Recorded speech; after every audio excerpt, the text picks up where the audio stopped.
Across the globe, Indigenous peoples have profoundly asserted their sacred voices through elders, knowledge keepers, medicine people, and ceremony, often confronting dominant systems designed to suppress them.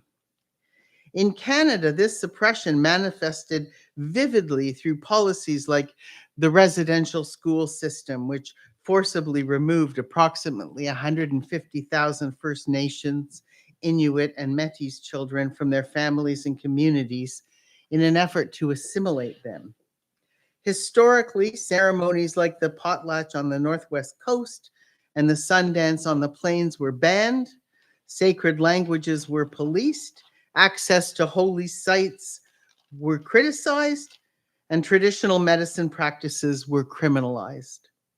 These actions are part of a broader history of institutionalized discrimination and inequity and discriminatory laws against Indigenous peoples in Canada. Such systemic discrimination, including unequal health care and over policing, continues to be a lived reality for many Indigenous people in Canada and globally, denying them basic human rights. The ongoing struggle to reassert the right to pray, sing, dance, fast, and connect with the Creator in ancestral ways is fundamentally a fight to ensure that Indigenous prophecies and ways of life can once again resonate freely within their communities. A struggle to let prophecy echo in the camp. Jewish memory knows this terrain. From Egypt to Antiochus, from Rome to the Inquisition, from Tsarist decrees to Soviet prohibitions, Jews have repeatedly contended with regimes that sought to quiet Shabbat songs, prevent the study of Torah, outlaw Hebrew, and sever covenantal life from public spaces. Our survival is tied to the courage of those who kept lighting candles in hidden rooms, who whispered prayers in forbidden languages, who taught the next generation when schools were shuttered. Like Eldad and Medad, they spoke without permission, trusting that the Spirit does not ask for a permit. Behalotacha invites three intertwined commitments. The first one is that we must honor many voices of wisdom. Moses models a capricious spirit. Do not muzzle the unexpected prophet.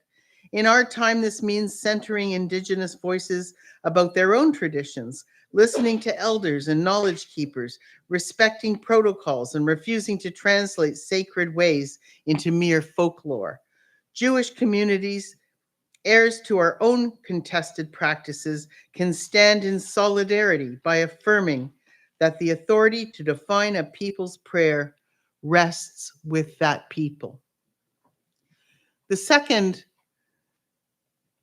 commitment is that we must balance the law with living spirit.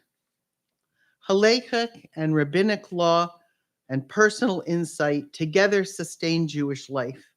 Similarly, legal protections for Indigenous sacred sites in Canada are profoundly important, especially given the historical persecution that outlawed Indigenous religious practices. However, law alone cannot restore what suppression attempted to erase. Real freedom requires living languages, adequately protected sacred sites, unimpeded ceremonies, and intergenerational transmission. Law should safeguard, not supervise the sacred. And finally, we must choose leaders who heal, not harm. Torah warns us to be discerning about whom we follow. Extremism and dehumanization can sprout within any tradition when power eclipses humility.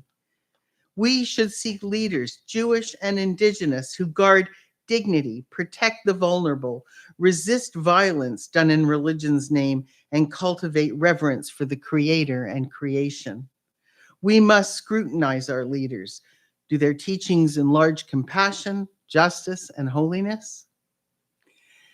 Eldad and Medad's prophecy challenges us to widen the circle and make room for holy speech from every quarter.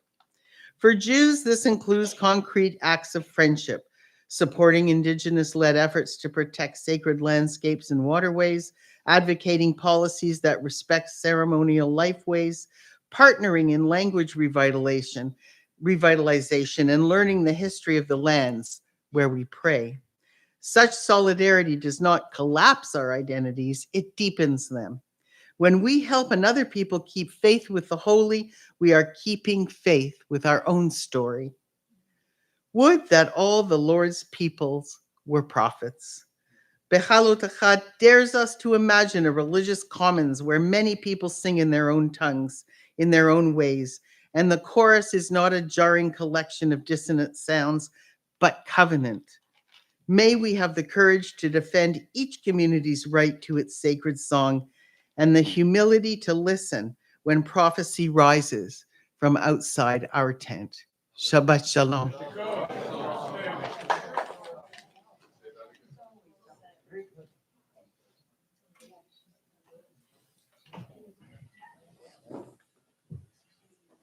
Before we introduce our esteemed and guest speaker, we at the Lodzer Centre Congregation acknowledge that the land on which the synagogue is built is situated on the traditional territories of many nations, including the Mississaugas of the Credit, the Anishinaabeg, the Chippewa, the Haudenosaunee, and the Wendat peoples, and that this land is now home to many diverse First Nations, Inuit, and Métis peoples. We also acknowledge that the lands comprising the city of Toronto are covered by Treaty 13 with the Mississaugas of the Credit and the Williams Treaty signed with multiple Mississaugas and Chippewa bands. We welcome our guests from diverse First Nations of Canada, thank them for their friendship and allyship, and extend our desire that they feel at home among us. Michael, would you like to come and do an introduction, please?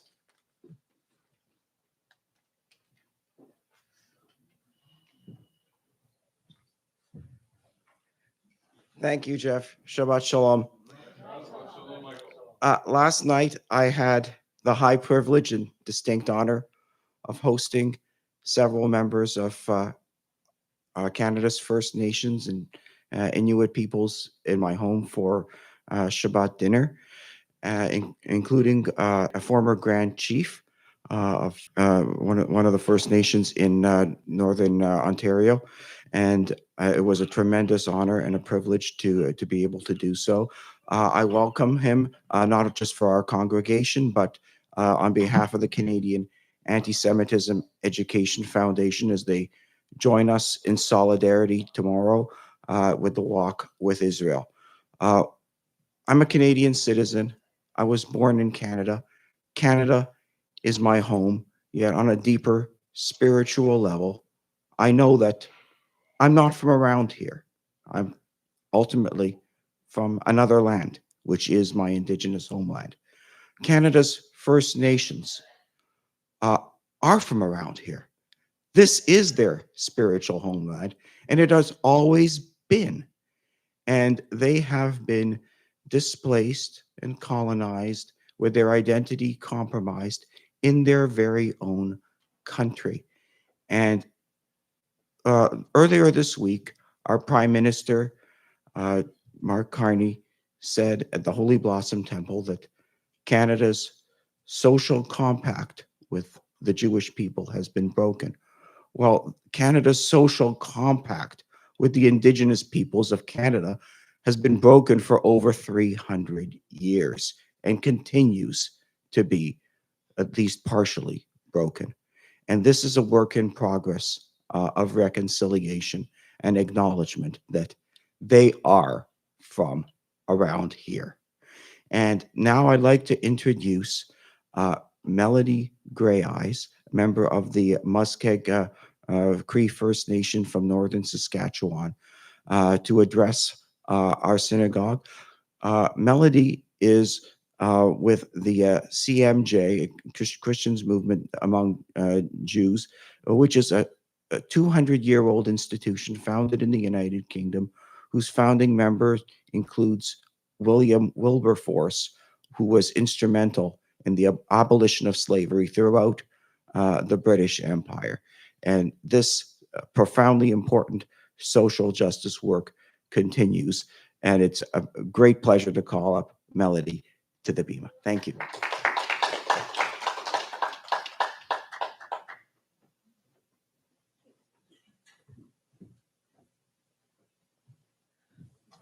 Oh, look, I can even do this. Good morning, everybody.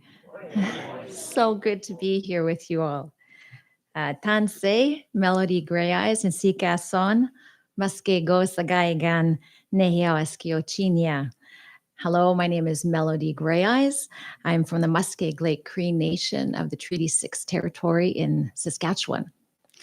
And Kanada, thank you very much for inviting me here to share and to be here with you. It's truly a privilege for all of us, our whole Indigenous delegation. And this is only part of the delegation that's here this weekend. We're actually divided up into 3 synagogues today. So there's 3 times as many people here for this weekend to build relationship with your community.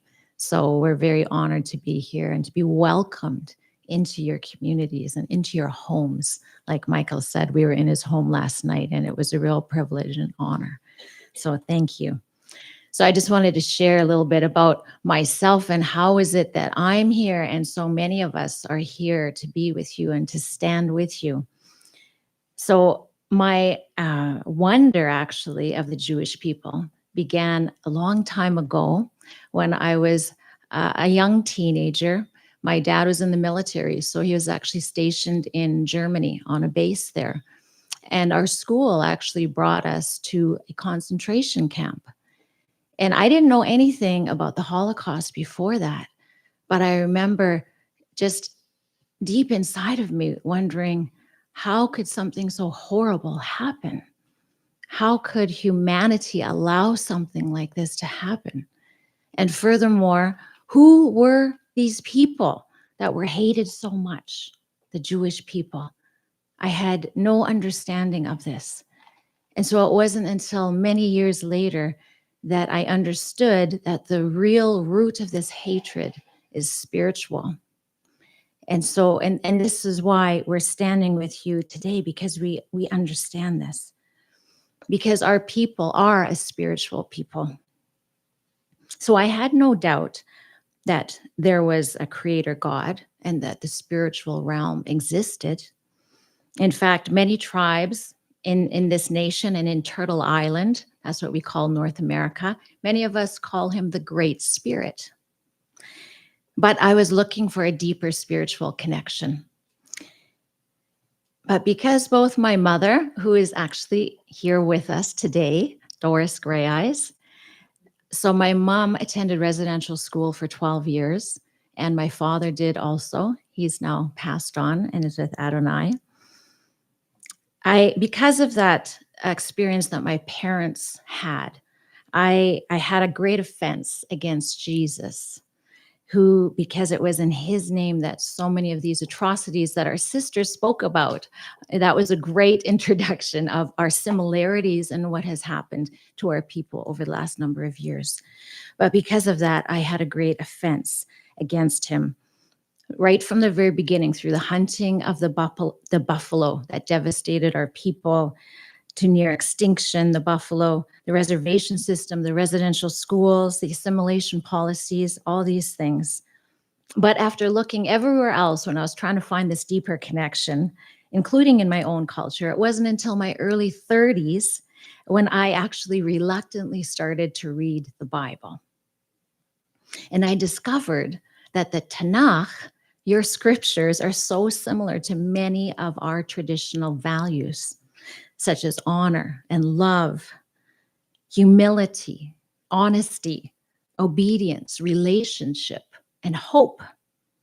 And it is so similar also in that it outlines how to connect with Creator God through ceremony and prayer, like our people.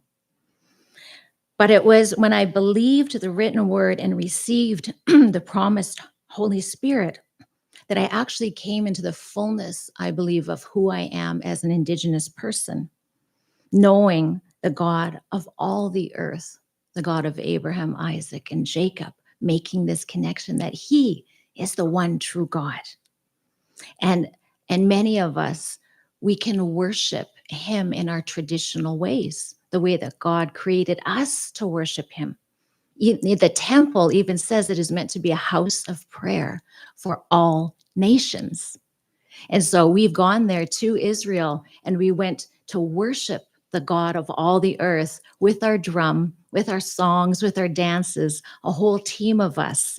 Because this is prophetic. This is what God says this is meant to be, this place for everybody on the whole earth. And it was then actually soon after I became a believer in Yeshua that I understood, oh my goodness, our Messiah is Jewish. We don't actually sometimes don't realize this right away. But, because we are a people of honor, that's within our culture, we recognize, well, if our Messiah is Jewish, then we honor the Jewish people. That's that. We don't have to know any more than that, And so many of us, we align with you because of that, because God says you are his people. And so if we love him, then we will love his people. It says even in the prophet Isaiah, he declares of Israel, he says, I will make you a light to the nations, that my salvation may reach to the ends of the earth. And you have certainly been a light to the nations, to our people here at the ends of the earth, that we can know the one true God. And we know that you have sacrificed for millennia to preserve the scriptures.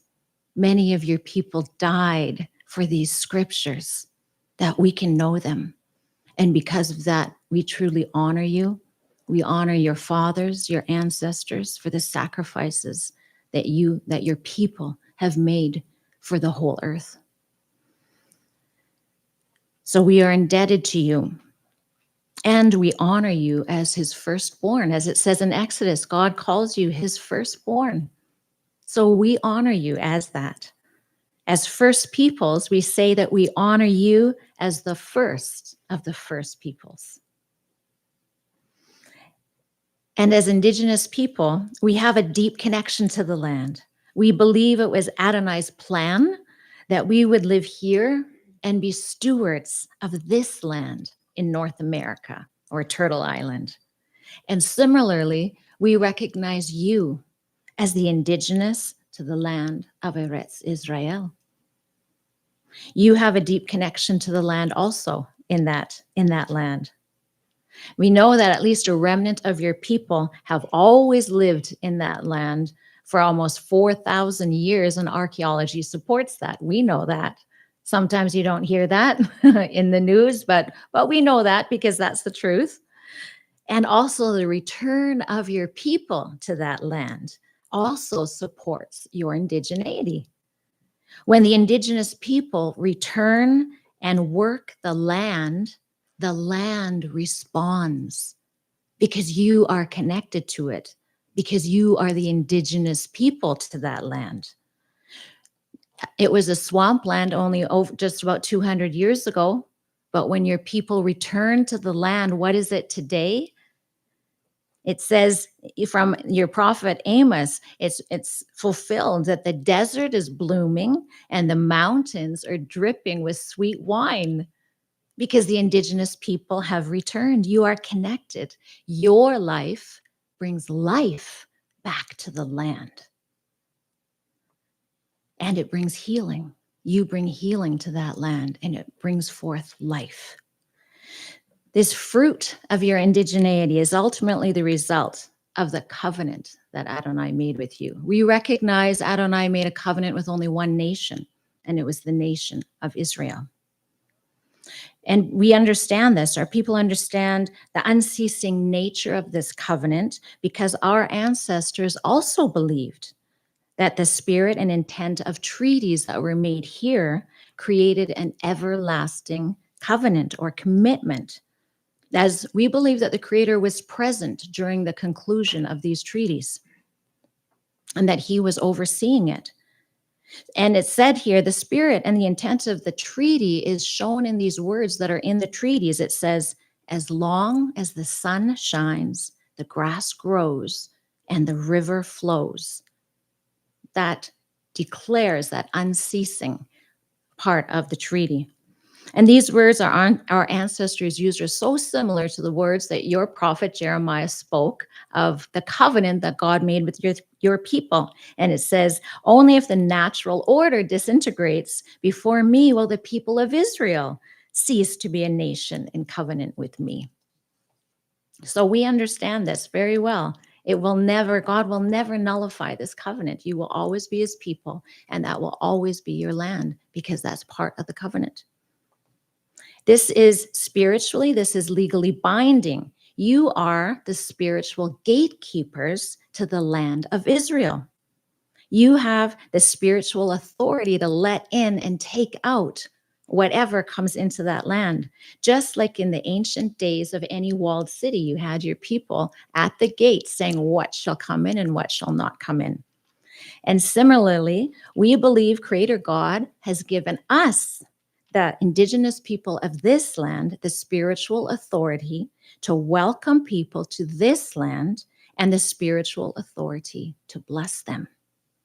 So when we walk down the street of Toronto tomorrow at the Walk with Israel, we are declaring that the Jewish people are welcome to this land, that we are standing alongside you, and we come against the voices of the haters. And those voices do not embody the spirit and intent of the treaties, which are to live in harmony and mutual respect and to honor all people. And this is going to be our third year that an Indigenous delegation has been invited to lead the Walk with Israel under the Indigenous Embassy Jerusalem banner. So if you haven't heard about the Indigenous Embassy Jerusalem, it was inaugurated on February 1st of 2024, quite miraculously, because that was the fulfillment of 25 years of many of our leaders praying that something like this would come about so that the Indigenous peoples of this land in particular could stand in solidarity with your people in a very concrete way, that the world would know that there are Indigenous peoples of the world who stand with you and align with you and bless you. So that was truly miraculous. So this year we have about 30 Indigenous people walking in solidarity with you, which is our biggest group yet. So we're very excited about this. And there were many more who would have loved to come. We know people from across Canada, and they thought, oh, they wish they could have been here with you, but for other commitments, they couldn't make it, but their hearts are here with us. So the 30 people that are here are representative of many, many other Indigenous peoples of Canada who are aligning with you in solidarity and blessing you, just so you know that. We represent many territories of Canada, our delegation here, from BC all the way to northern Quebec, and including Nunavut and the Yukon. We have people from everywhere in our delegation. Our delegation includes many leaders, as Michael pointed out. We have 4 former Grand Chiefs that are with us that will be walking tomorrow. And so one of our Grand Chiefs is here, Wally McKay, Grand Chief Wally McKay at the back, and his wife, Melanie. Thank you so much for making the effort to come out here. And Chief Reggie Neposh is from Ojiboogamoo Cree Nation in northern Quebec. He drove down, how many hours? 15 hours? Long way. So many of us made a real effort to be here, to walk with you, and the rest of our people here of the delegation. And many of us have also been to Israel. I think everyone on our delegation has been to Israel. We've walked the land. We've made the connection. You know, as we walk the lands, we feel that we're making a connection from our nation of Canada to your nation, to the lands, that the lands would connect together, you know, through the people. Our hearts would be connected in the spirit. So we have made an effort, like I said, to be here in unity with you against this spirit. We recognize this is a spirit of Amalek that comes against your people. We know this. And we believe in the spiritual authority bestowed upon us, like I said, that Creator gave us as the spiritual gatekeepers, so that our walk with Israel will turn something around in this nation. We believe that as we're walking tomorrow, we are all in unity there as we lead the walk, that we are together to push back this rising tide of anti-Semitism. So we're not just walking, we are walking with intention and deliberation together. And we believe the verse that says, those who bless Israel shall be blessed, but those who curse Israel shall be cursed. I wish more people understood that in Canada, because many people are bringing a curse upon this land by coming against your people. But we believe, as the Indigenous peoples of the land, standing with you, that we have that authority to actually nullify those voices that are speaking in Canada. So we stand with you because it is the right thing to do, because we know the truth and we don't believe the lies. But we also know that this is Adonai's heart. We honor and we love the Jewish people because Adonai loves you. If we love Adonai, then we will love whom he loves. So as the gatekeepers of this land, I declare on behalf of our Indigenous delegation that we honor you and we bless you, that we stand with you and we welcome you to this nation. Hi, hi.